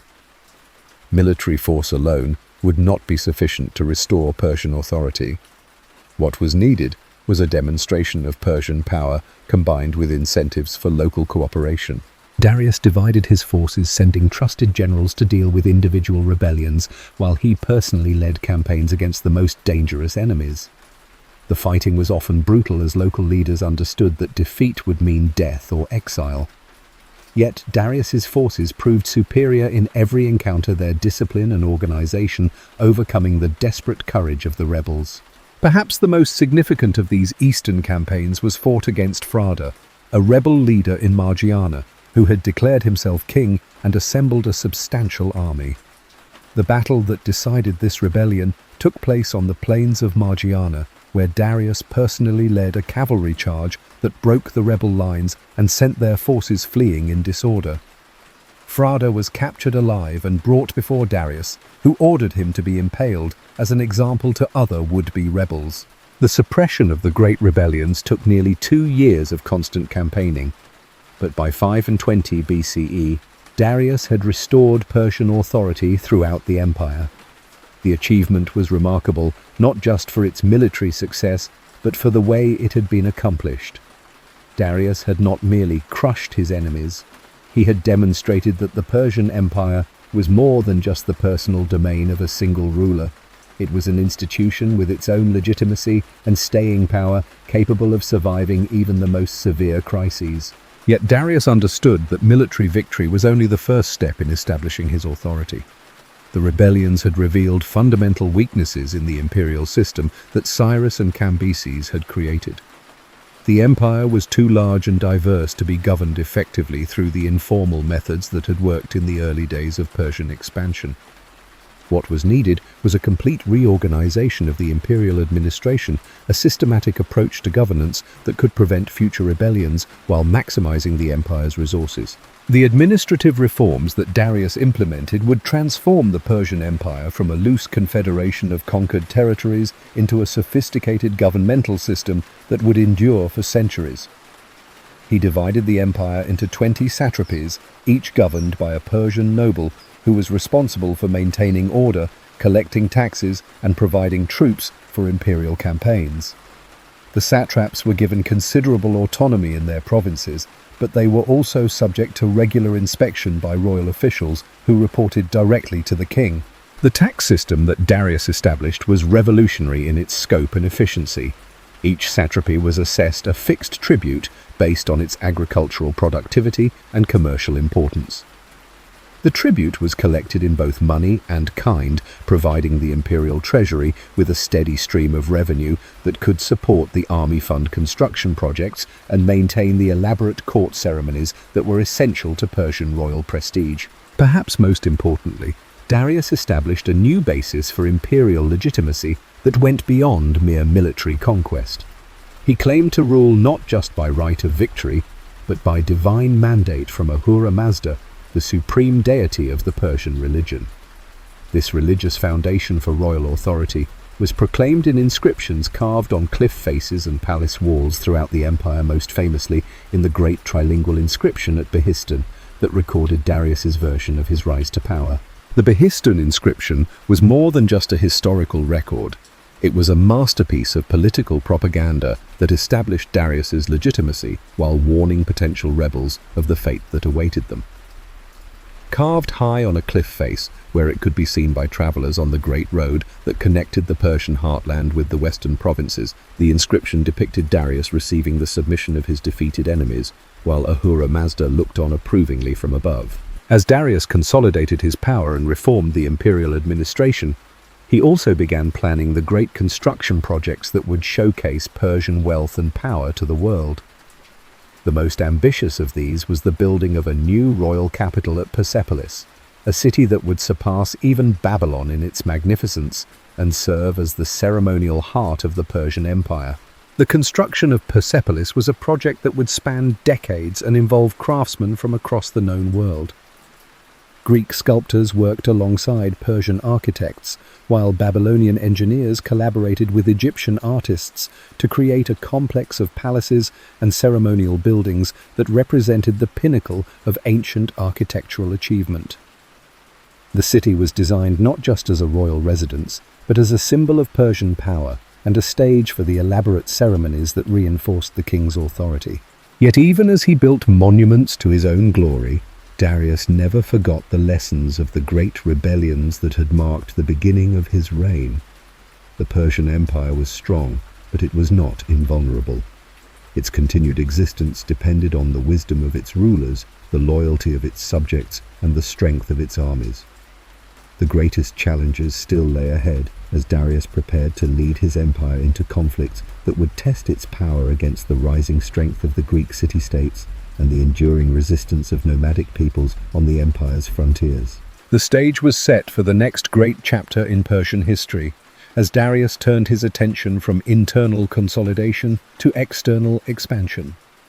The empire that had survived its greatest crisis was about to embark on campaigns that would carry Persian arms to the very edges of the known world, while simultaneously facing challenges that would test the limits of even the most sophisticated imperial system ever created. With the great rebellions crushed and the imperial administration reformed, Darius turned his gaze toward the horizons that beckoned beyond the established borders of his vast realm. The Persian Empire under his rule had become the most powerful state the world had ever known, but Darius understood that an empire that ceased to expand would inevitably begin to contract. The military machine that had conquered nations required new victories to maintain its edge, while the ambitious nobles who served as his generals and governors needed fresh opportunities for glory and enrichment. The first target of Darius's expansionist ambitions lay to the northwest, in the mysterious lands beyond the Danube River, where the Scythian tribes roamed the endless steppes. These nomadic peoples had long been a source of fascination and frustration for the civilized kingdoms of the ancient world. They possessed no cities to besiege, no treasures to plunder in the conventional sense, yet they controlled vast territories rich in grain and livestock. More importantly, they represented a challenge to Persian prestige, a people who had never acknowledged the authority of the King of Kings. The Scythian expedition of 513 BCE was the largest military undertaking of Darius's reign, involving forces drawn from every corner of the Persian Empire. The army that assembled at the Bosphorus was a magnificent spectacle. Persian immortals in their distinctive robes and golden jewelry, Median cavalry on their swift horses, Babylonian engineers with their siege equipment, Egyptian marines trained for riverine warfare, and contingents from dozens of other subject peoples, each bringing their own martial traditions and fighting techniques. The engineering challenges of the Scythian campaign were immense. To transport his vast army across the Bosphorus, Darius commissioned the construction of a bridge of boats, a marvel of ancient engineering that stretched for over a mile across the treacherous waters. The bridge was built by Greek engineers under the supervision of Persian overseers, and its completion was celebrated with elaborate ceremonies that demonstrated Persian mastery over both nature and the technical skills of their subjects. The march through Thrace and across the Danube was a triumph of logistics and organization. The Persian army moved like a great city on the march, its supply trains stretching for miles behind the fighting formations. Engineers built roads where none existed, while quartermasters established supply depots at regular intervals. The local Thracian tribes, awed by the size and discipline of the Persian force, submitted without resistance, adding their warriors to Darius's already massive army. Yet once the Persians crossed the Danube and entered the Scythian heartland, they found themselves facing an enemy unlike any they had encountered before. The Scythians refused to meet them in open battle instead, employing the tactics that had served nomadic peoples for centuries. Constant harassment, scorched earth policies, and strategic withdrawal into the vast emptiness of the steppe. Every time the Persian army approached a Scythian settlement, they found it abandoned and burned, its inhabitants vanished into the grasslands like smoke. The Scythian strategy was devastatingly effective against an army accustomed to fighting conventional enemies. The Persians found themselves chasing shadows across an endless landscape, their supply lines stretched to the breaking point, while their enemies struck at will and then disappeared. The Scythian king Idantheus sent mocking messages to Darius, offering him earth and water, the traditional symbols of submission, but only if the Persian king could catch him first. For months, the Persian army wandered through the Scythian territories, achieving tactical victories but making no strategic progress. The Scythians would appear suddenly to attack isolated Persian detachments, then vanish before reinforcements could arrive. They poisoned wells, destroyed bridges, and drove away livestock, leaving the Persians to subsist on increasingly meager rations while disease and exhaustion took their toll on the imperial forces. The climax of the campaign came when Idantheus finally offered battle, drawing up his forces on a plain where the Persians could deploy their superior numbers and equipment. Darius, eager for the decisive engagement that had eluded him for so long, ordered his army into battle formation and prepared for the victory that would crown his Scythian expedition with glory. But as the two armies faced each other across the steppe, a hare suddenly ran between the lines, and the entire Scythian army abandoned their positions to chase it, leaving the Persians standing alone on the battlefield. This incident, recorded by the historian Herodotus, perfectly captured the frustration of the Persian campaign. The Scythians were demonstrating that they could engage or disengage at will, that they were not bound by the conventional rules of warfare that governed civilized peoples. For them, the pursuit of a hare was as important as facing the greatest army in the world, because their freedom to choose their own actions was more valuable than any military glory. Recognizing that the campaign had achieved its strategic objectives even without a decisive military victory, Darius ordered a withdrawal back across the Danube. The Scythian expedition had demonstrated Persian power to the nomadic peoples of the north, secured the submission of Thrace, and established Persian influence in the Black Sea region. Most importantly, it had shown that the Persian Empire could project its power across vast distances and maintain complex military operations in the most challenging environments. The return from Scythia marked the beginning of a new phase in Darius's reign, as he turned his attention to the consolidation and development of his vast empire. The administrative reforms he had begun after suppressing the great rebellions were expanded and refined, creating a governmental system of unprecedented sophistication and efficiency. The 20 satrapies were connected by a network of roads that facilitated communication and trade, while a postal system allowed messages to travel from one end of the empire to the other in a matter of weeks rather than months. The most famous of these roads was the Royal Road that connected Sardis in western Anatolia with Susa in the Persian heartland, a distance of over 1,600 miles. The road was equipped with rest stations at regular intervals where royal messengers could change horses and obtain fresh supplies. This system allowed urgent communications to travel the entire length of the road in just 7 days, a speed that would not be matched again until the development of modern transportation systems. The economic benefits of this improved infrastructure were enormous. Trade flourished as merchants could travel safely and efficiently between the great commercial centers of the empire. The standardization of weights measures and currency facilitated commerce, while the Persian policy of religious and cultural tolerance encouraged the exchange of ideas and technologies. The empire became a vast common market where goods, people, and ideas flowed freely under the protection of Persian law. Yet even as Darius focused on internal development, events were unfolding on the empire's western frontier that would soon demand his attention. The Greek cities of Ionia, which had been incorporated into the Persian Empire during Cyrus's conquest of Lydia, were growing restless under Persian rule. These cities had a long tradition of independence and democratic government that sat uneasily with the autocratic nature of Persian administration, despite the generally benevolent character of Persian rule.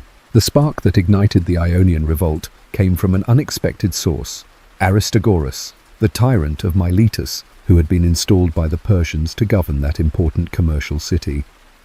Aristagoras had proposed an expedition to conquer the island of Naxos, promising Darius that the conquest would be easy and profitable. When the expedition failed disastrously, Aristagoras found himself facing Persian displeasure and possible punishment. In desperation, he chose to rebel against his Persian masters, calling upon his fellow Greeks to join him in a war of liberation. The Ionian revolt that began in 499 BCE would prove to be one of the most significant events in ancient history, not because of its immediate military consequences, but because of the chain of events it would set in motion. The Greek cities of Ionia were joined by their kinsmen on the mainland, particularly Athens and Eretria, who sent ships and soldiers to support the rebellion.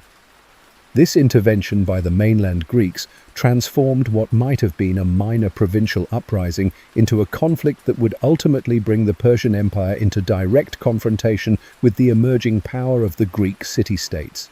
The initial phases of the revolt were remarkably successful.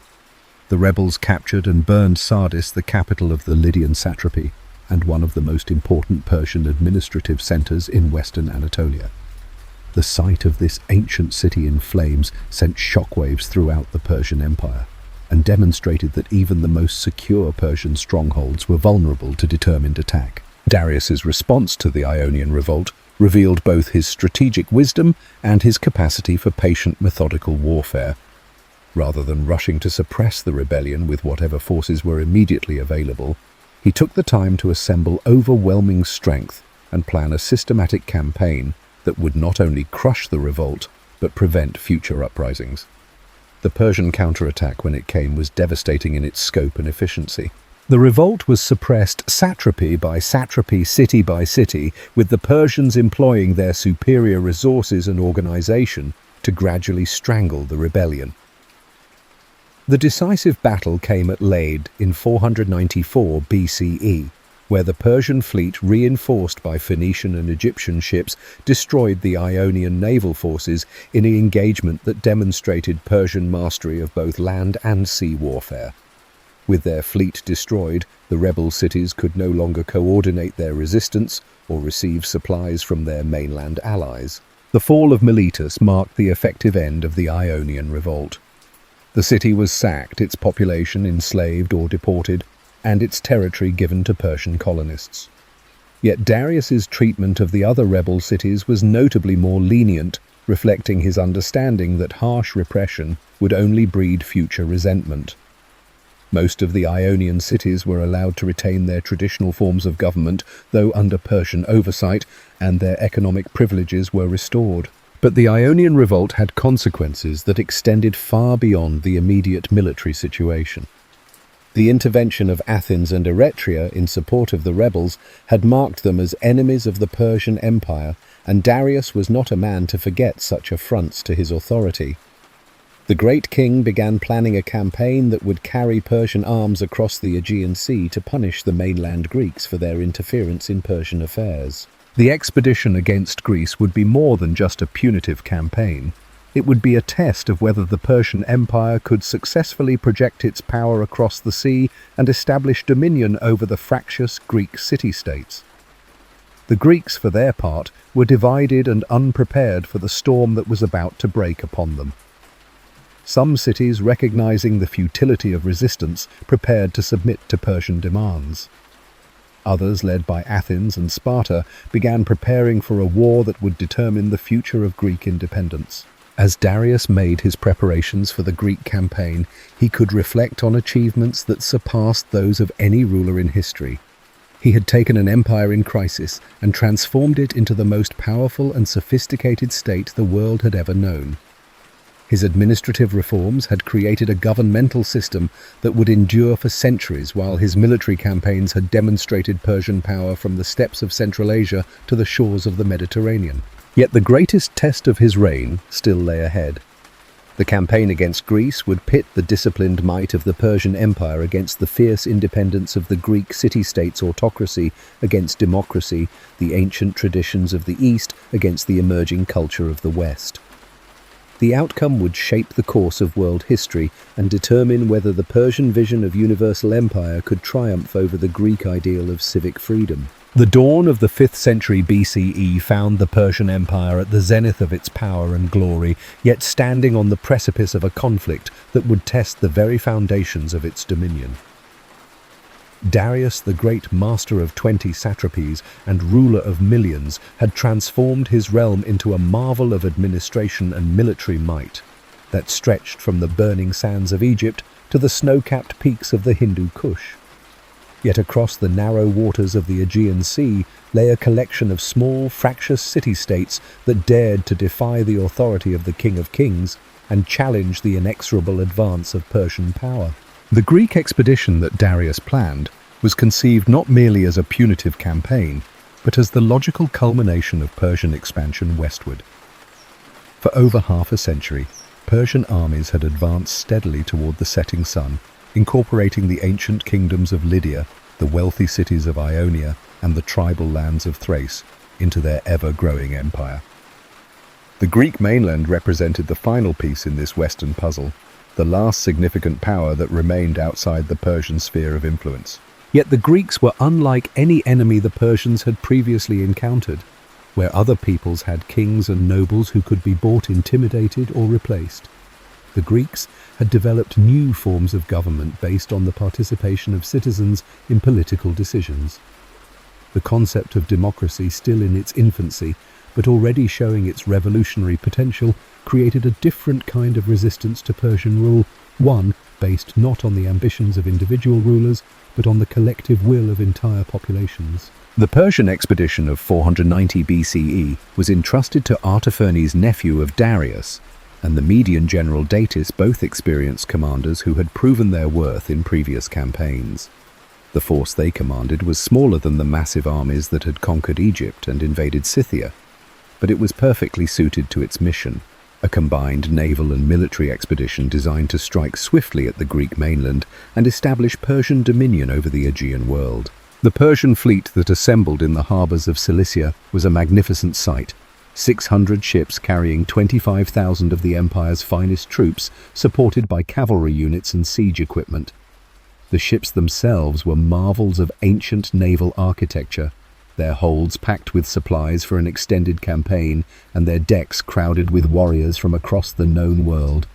Phoenician sailors, masters of Mediterranean navigation, guided vessels carrying Persian immortals, Median cavalry, and Saka archers toward their destiny with the Greek city-states.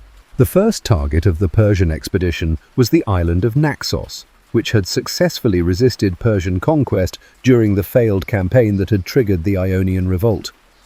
The Naxians, remembering their previous victory, prepared to resist once again, but they were overwhelmed by the size and professionalism of the Persian force.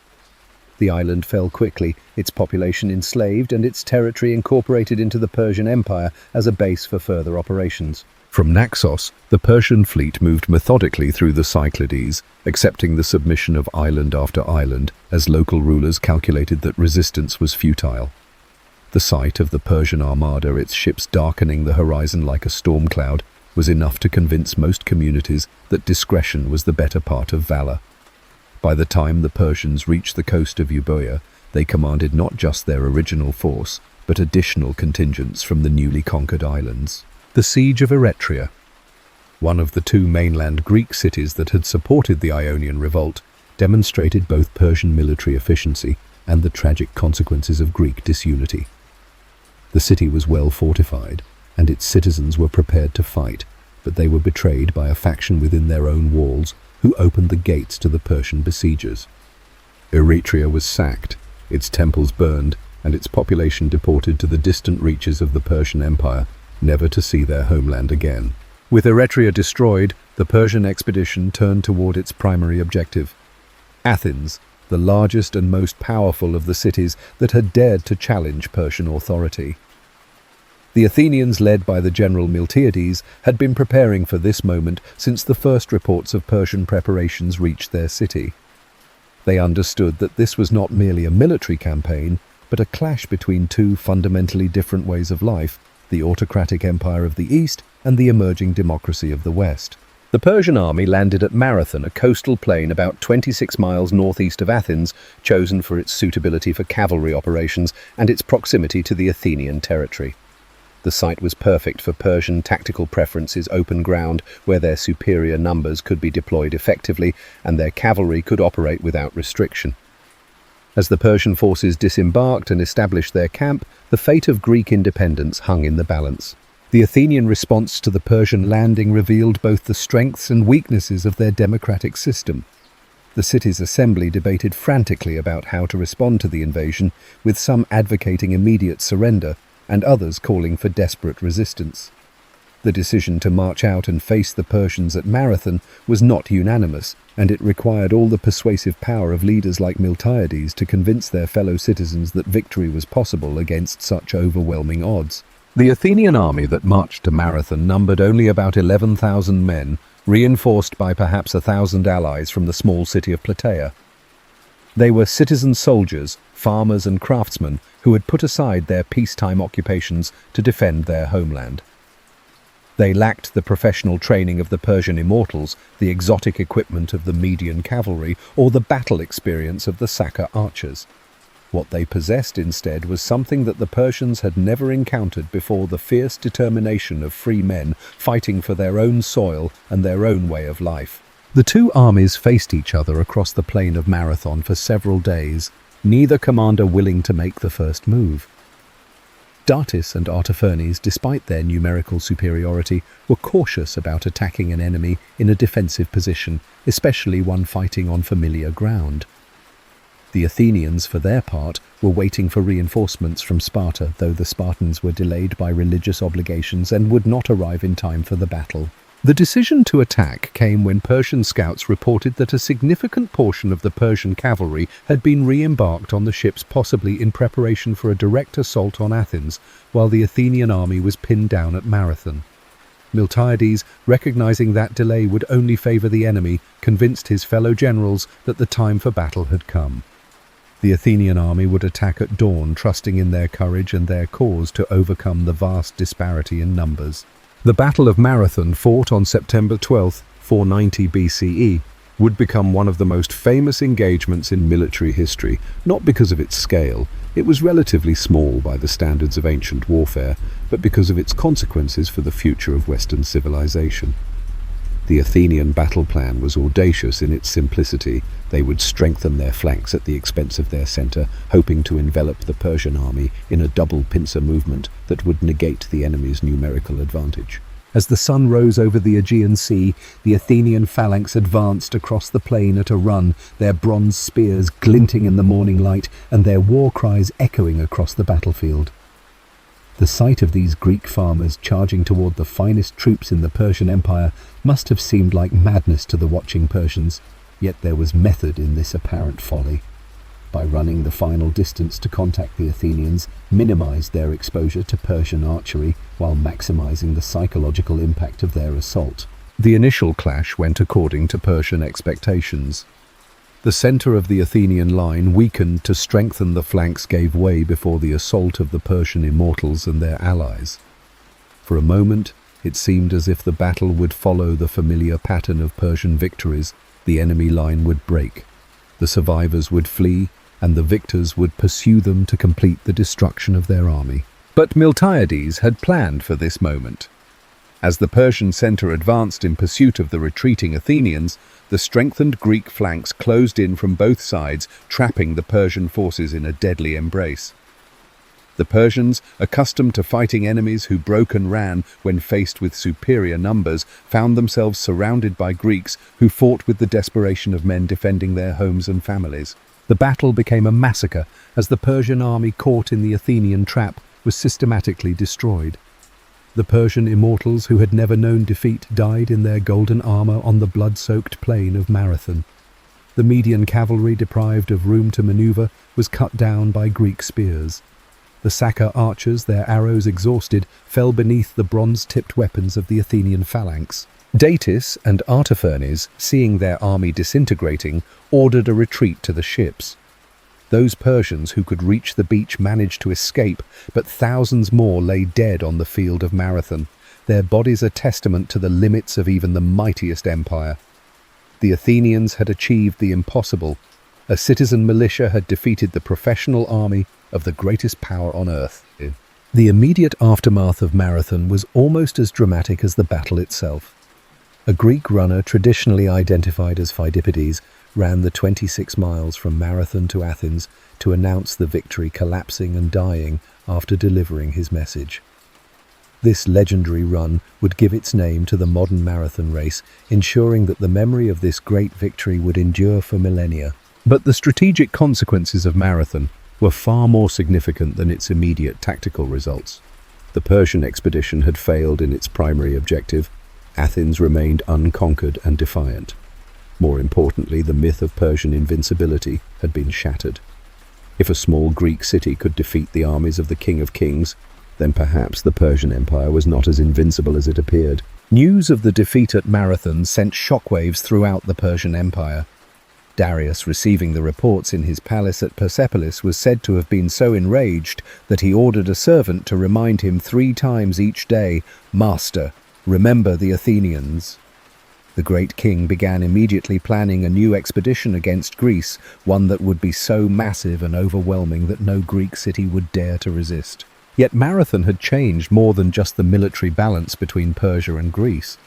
It had demonstrated that the Persian system of empire, based on the submission of local elites and the integration of conquered territories into a vast administrative structure, might not work against peoples who had developed new forms of political organization. The Greeks had shown that citizen soldiers fighting for their own freedom could be more effective than professional armies fighting for imperial glory. The victory at Marathon also had profound effects on Greek civilization itself.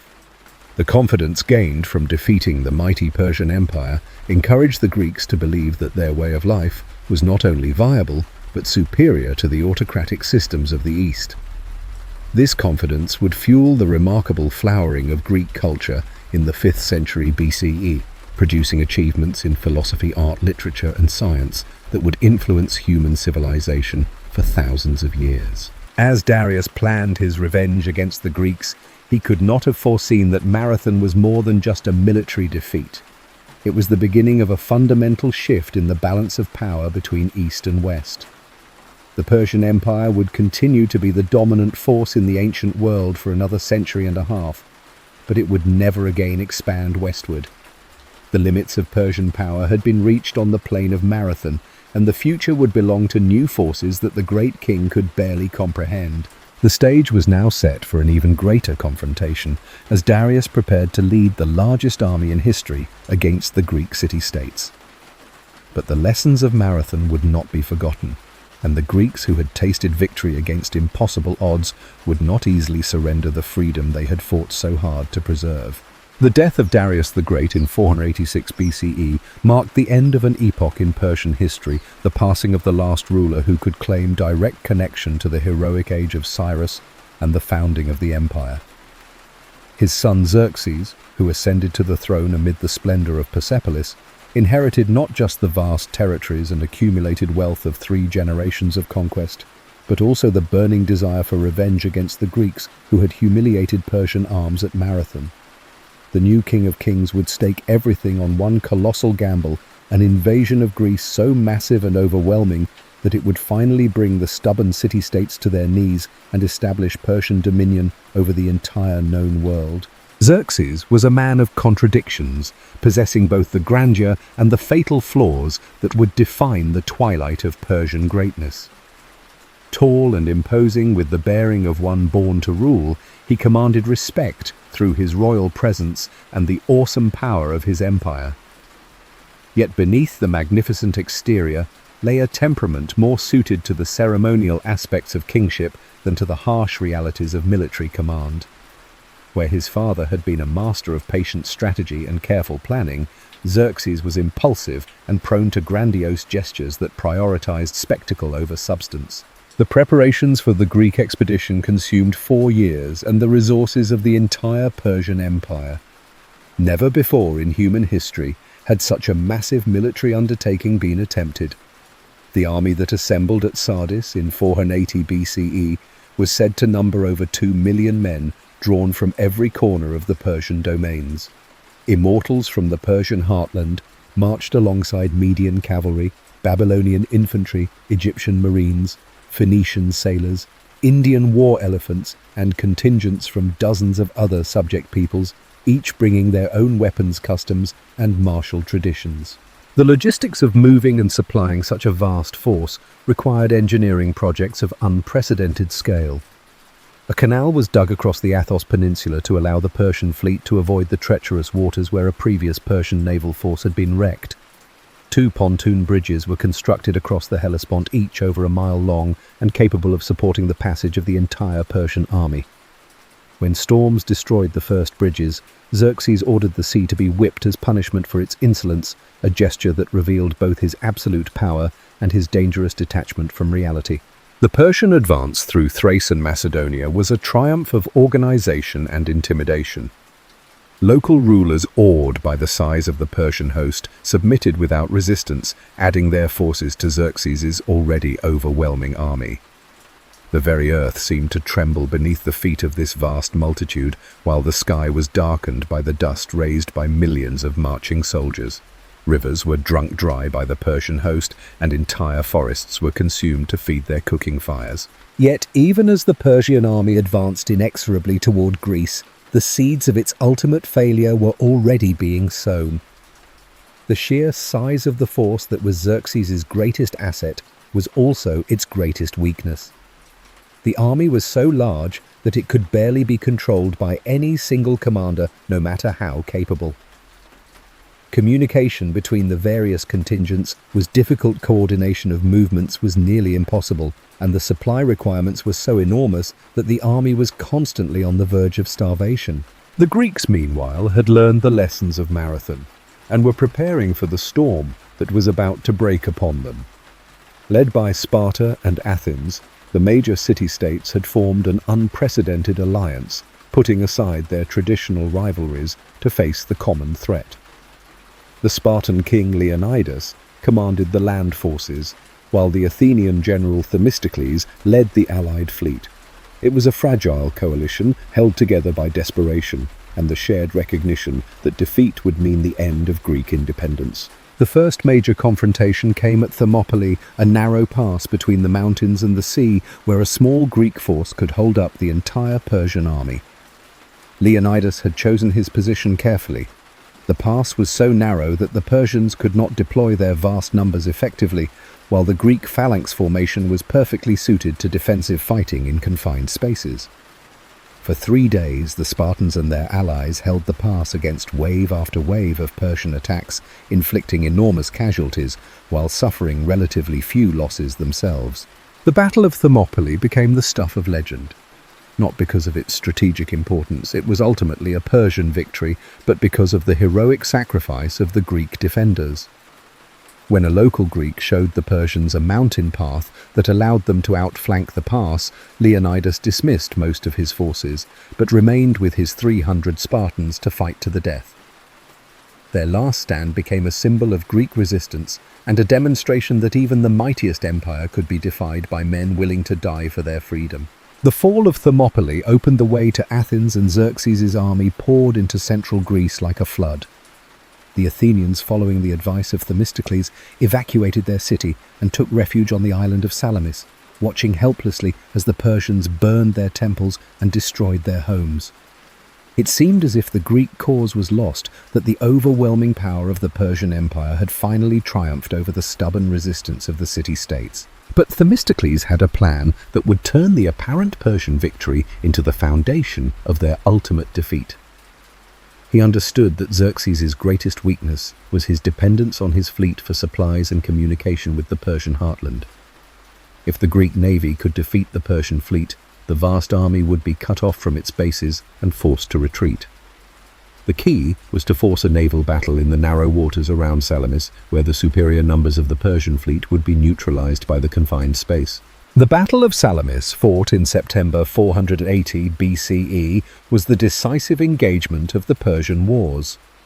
Xerxes, confident in his numerical superiority, ordered his fleet to attack the Greeks in the narrow straits between Salamis and the mainland. But the Persian ships, crowded together in the confined waters, could not maneuver effectively, while the smaller, more agile Greek vessels struck with devastating precision. The Persian fleet, despite its overwhelming numbers, was systematically destroyed, its ships sunk or captured, and its crews drowned in the wine-dark waters of the Aegean. Xerxes, watching the destruction of his fleet from a golden throne erected on the shore, saw his dreams of conquest dissolving before his eyes. Without naval supremacy, his vast army was trapped in hostile territory, dependent on increasingly tenuous supply lines that stretched back across hundreds of miles of enemy territory. The King of Kings, who had come to Greece expecting easy victory and eternal glory, found himself facing the prospect of complete disaster. The Persian retreat from Greece was as dramatic as their advance had been triumphant. Xerxes himself fled back to Asia, with a portion of his forces leaving his general Mardonius to continue the campaign with the remainder of the army. But the spell of Persian invincibility had been broken, and the Greeks, emboldened by their victories, pressed their advantage with ruthless determination. The final act of the Persian invasion came at Plataea in 479 BCE, where Mardonius made his last stand with the remnants of the Persian army. The battle was a crushing defeat for the Persians, with Mardonius himself killed in the fighting and his army scattered to the winds. On the same day, according to Greek tradition, the Persian fleet was destroyed at Mycale, completing the rout of Xerxes' expedition and ending forever the Persian threat to Greek independence. The failure of Xerxes' invasion marked the beginning of the end for Persian expansion and the start of a new chapter in world history. The empire that had once seemed destined to conquer the entire known world had reached its limits and been turned back by a handful of Greek city-states.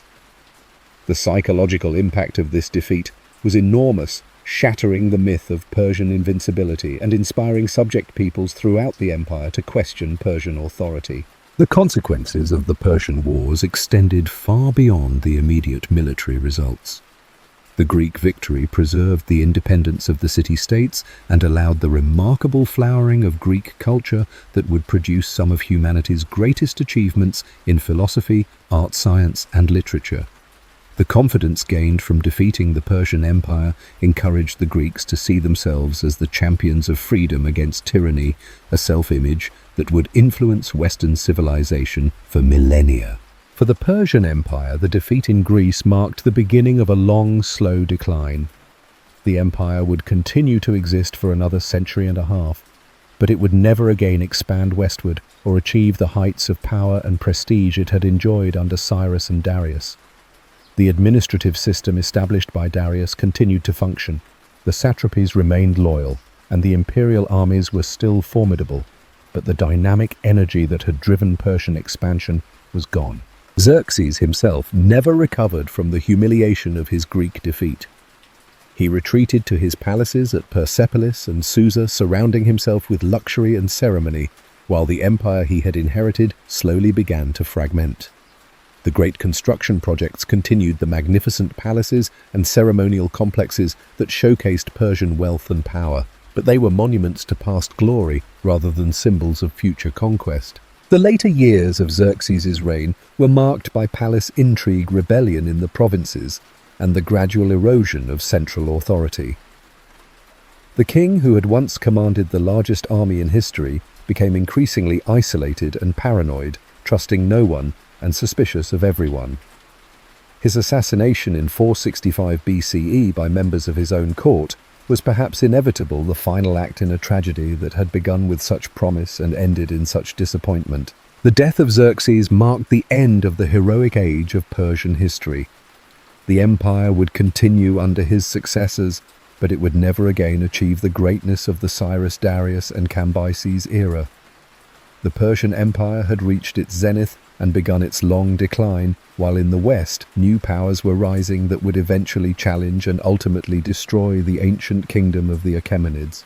As the sun set over the Persian Empire, casting long shadows across the ruins of Xerxes' ambitions, the stage was set for the next great chapter in world history.